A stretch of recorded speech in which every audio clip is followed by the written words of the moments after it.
Everyone asks what Sermorelin does month by month. That video I made hit 70,000 views. So now I'm making the one nobody has made yet. This is the Tesamorelin timeline, month 1 through month 6. What's actually happening inside your body, what you will feel first, what takes longer, and the 1 month when almost everyone quits right before the result they have been waiting for finally shows up. If you're on Tesamorelin right now, or you're thinking about starting, this is the video you need before you begin.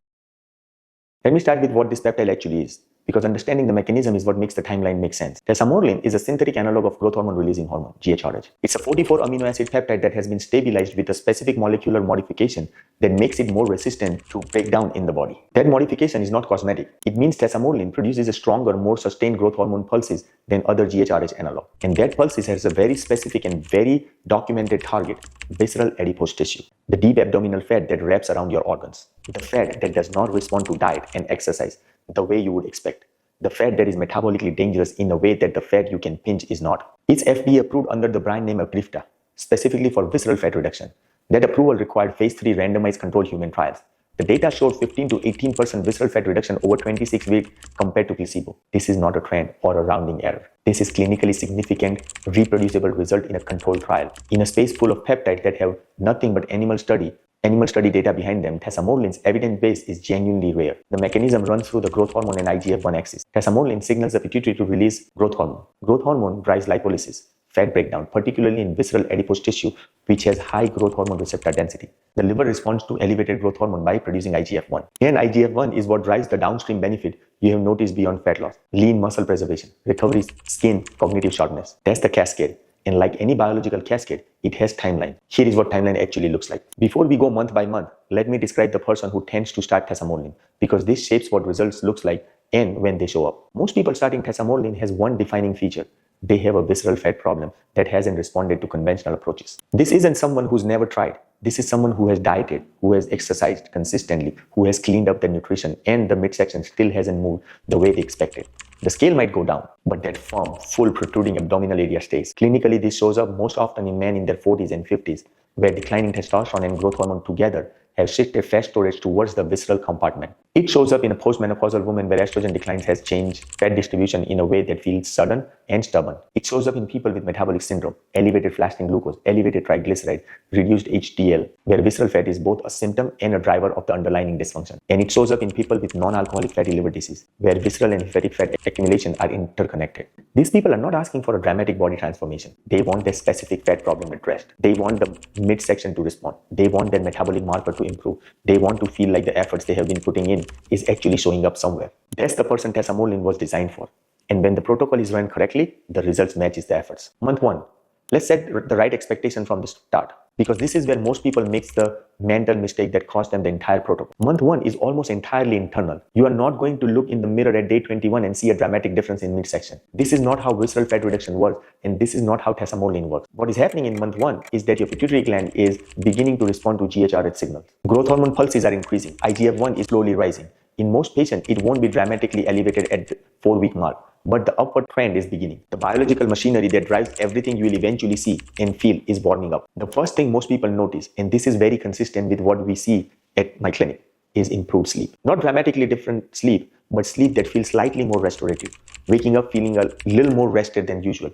This makes physiologic sense because growth hormone is predominantly released during a slow wave sleep. As Tesamorelin begins increasing growth hormone pulses, sleep architecture suddenly improves. The two systems reinforces each other. Some people notice the mild but real uptick in energy by week 3 and 4, not a jolt, more like slight lift in a baseline. The afternoon drag feels a little less pronounced. Motivation is slightly higher. Some patients report a subtle improvement in mental sharpness. This is early IGF-1 beginning to have its neurological effects. What you will probably not notice in month 1 is significant change to your waistline, meaningful fat loss visible in the mirror, dramatic anything. And here is the critical mindset piece. That absence of dramatic visibility change in month 1 is not evidence that it isn't working.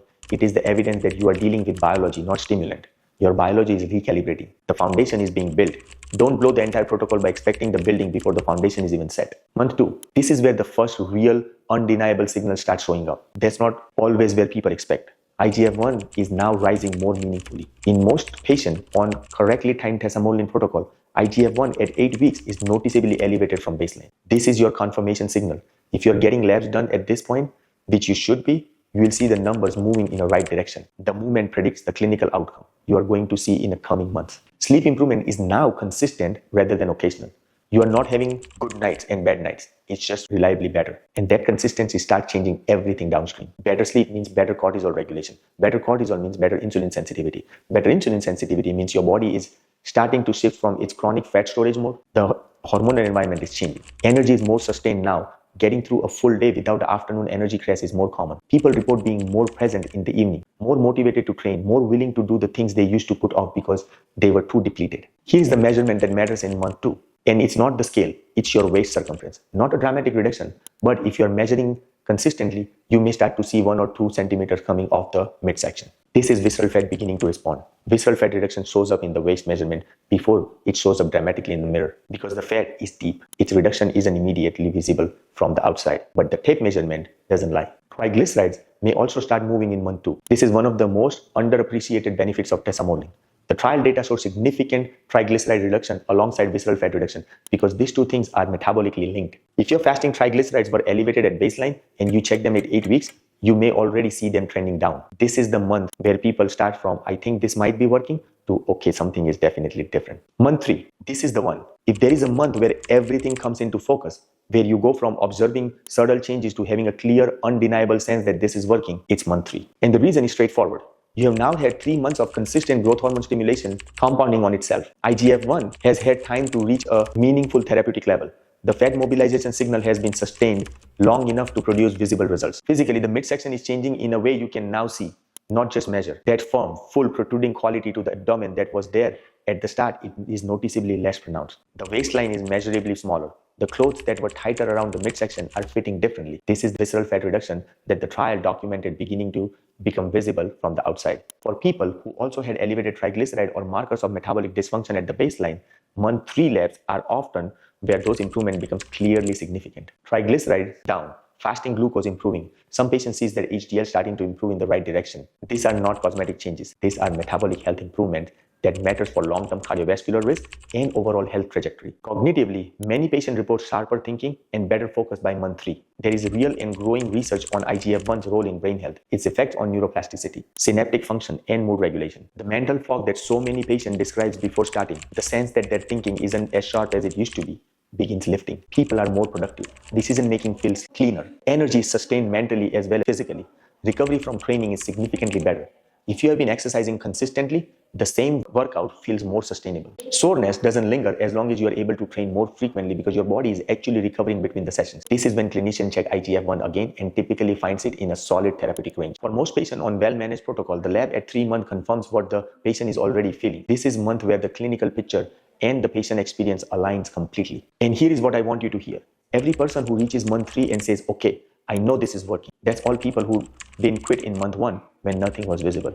Consistency is not just a good advice, it is the protocol. Month 4, let me be direct with you about this one because this is month that separates the people who get the full results from the people who stop and wonder why it didn't work. Visual progress may slow down in month 4. You might look at your midsection and feels like the pace of changes has leveled off. After the clear, satisfying change of month 3, this plateau feels discouraging, especially when you have been consistent and you've been doing everything right. And this is exactly the point where the significant number of people starts second guessing the protocol. Here is what's actually happening. Your body has stabilized at a new hormonal baseline. Growth hormone and IGF-1 level are sustained at the higher level and your physiology is adapting to a new environment. Adaptation is not failure. It is a biology doing what biology does, finding a new equilibrium and continuing to build from there. Think about resistant training.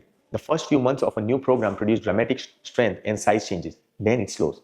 That doesn't mean training stopped working. It means your body has adapted to the new set point and the next level of progress requires continuous, consistent input. Tesamorelin works the same way. The initial rate of visceral fat reduction that you saw in month 2 and 3 was your body responding to a new signal. Month 4 is your body integrating that signal into a new normal. What is still happening internally, even when the mirror seems quieter, is genuinely significant.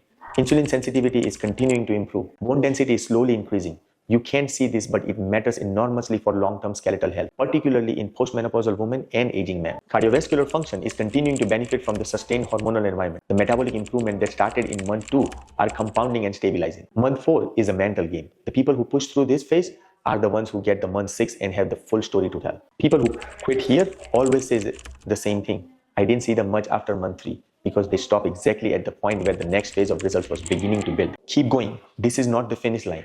It's the transition. Month 5, the outside starts catching up to the inside. After relative plateau of month 4, month 5 brings visible changes back in a more meaningful way. And this time, they are broader. Not just the midsection responding, but overall body composition and appearance reflecting the sustained metabolic improvement that has been building for 5 months. Abdominal changes are now clearly visible and clearly substantial for most patients. The midsection is significantly slimmer than it was at the start. The firmness and protrusion that characterize the visceral fat pattern at baseline is markedly reduced. Patients are down multiple inches from the waist. These are the kind of changes that other people, friends, family, co-workers, starts noticing and commenting on. Not because you look done or dramatically altered, but because you look healthier, leaner, like you've been doing something that's working. Skin quality is noticeably improved by month 5 in many patients. This is IGF-1's effect on collagen synthesis becoming visible over time.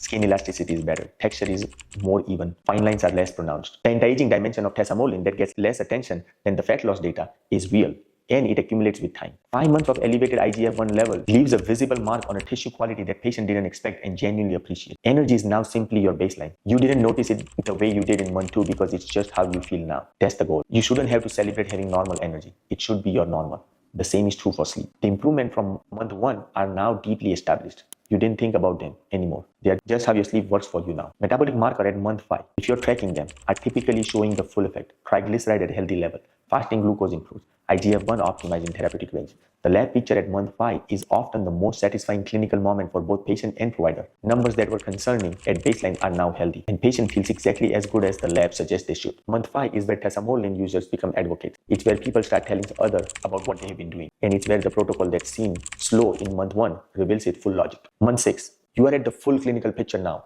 And when I say full picture, I mean that the compounded results of 6 months of sustained elevated growth hormone stimulation acting on your visceral adipose tissue, your metabolic function, your lean tissue, and your overall biological age. All of those small daily changes stacked consistently on top of each other are now visible as a complete transformation. The visceral fat reduction at 6-week month for patients following a well-managed protocol tracks closely with what the phase 3 clinical trial documented. 15 to 18% reduction in visceral adipose tissue. This is not a small number. To put in a context, a 15% reduction in a visceral fat is associated with meaningful improvement in insulin-resistant, cardiovascular risk marker, inflammatory cytokine level, and liver fat content. This is not cosmetic. This is metabolic health, changing at the foundational level. The baseline reduction at month 6 is typically the most commented on physical changes. Multiple inches from the midsection, body contour that is genuinely different from baseline, clothes that fits differently across the board, not just in the waist, but in how the overall silhouette has shifted as body composition improved and visceral fat came down. Joint health often feels better by month 6. The anti-inflammatory effects of sustained IGF-1 elevation and the reduction in inflammatory cytokines that visceral fat itself was releasing accumulates meaningfully over 6 months. Old aches that were constant feels less persistent. Mobility improves. Physical activity feels more sustainable. Immune function is often improved. Patients report getting sick less frequently, recovering more quickly when they do. Growth hormone and IGF-1 both have documented role in immune cell function and body's ability to mount an appropriate immune response. And there is a physiological dimension to month 6 that is genuinely hard to quantify but consistently reported. People feel more like themselves, more capable, more confident, not from dramatic physical transformation, but from the deep, settled sense that their body is functioning correctly again. That's their biology is working with them rather than against them. That's the groundedness in that feeling that patients describes in a way that goes beyond the physical. 6 months of your body working better shows up as a different kind of person. From a lab standpoint, IGF-1 is well optimized. Triglycerides are typically normalized or dramatically improved. Fasting glucose is better. The full hormonal and metabolic picture has changed. That is the month 6 story. And it's the story that every person who made it here is glad that they waited to read. Let me be completely honest with you for a moment, because this part matters as much as everything else I just covered. The results I have described across the timeline are real.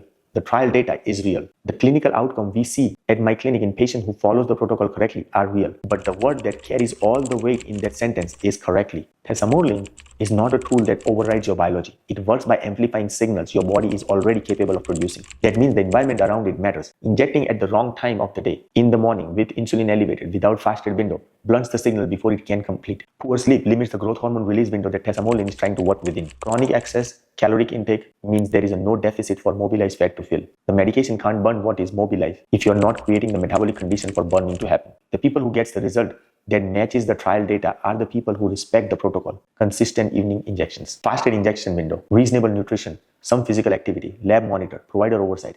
This is not a complicated list, but it is a complete one. And missing any piece of it limits the outcome in a way that are entirely avoidable. Tesamorelin also requires patience in a way that most of what we reach for doesn't. We live in a world of immediate feedback, medication that works in a days, stimulant that works in a minute. Tesamorelin works in a month because that's how biology recalibration works. Month 1 teaches you to trust the process. Month 4 tests whether you actually do. Month 6 rewards the people who pass the tests. This is powerful tool, genuinely the one that more evidence supported option in the peptide space.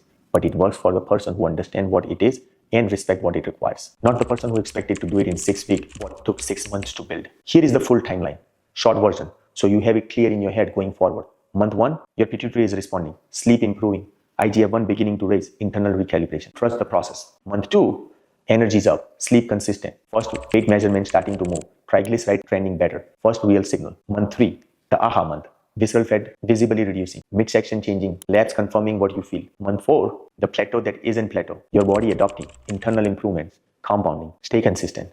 This is when most people quit and lose everything they have built. Month 5, the outside catch up, the visible body composition changes, skin quality improving, other people noticing, lab looking excellent. Month 6, the full clinical picture, 15 to 18% visceral fat reduction, metabolic marker transformed, body composition genuinely changed. You understand why you stayed. The people who understand the timeline are the ones who stick with it. And the people who stick with it are the ones who get the results that took 6 months to earn. If you're already on Tesamorelin, drop a comment and tell me where you are. Month 1, month 3, month 6, I want to know. If you're thinking about starting and you want a protocol that's actually built for your biology, book a consultation with me with the link in the bio if you're in Texas. If you're outside Texas, work with a provider who understands peptide. We'll look at your full picture, labs, symptoms, history, and build from there. Share this video with someone who is on Tesamorelin and wondering why it isn't working. This timeline is exactly what they need to hear. Subscribe for more evidence-based content on peptides, hormones, and metabolic health every week. I'll see you in the next one.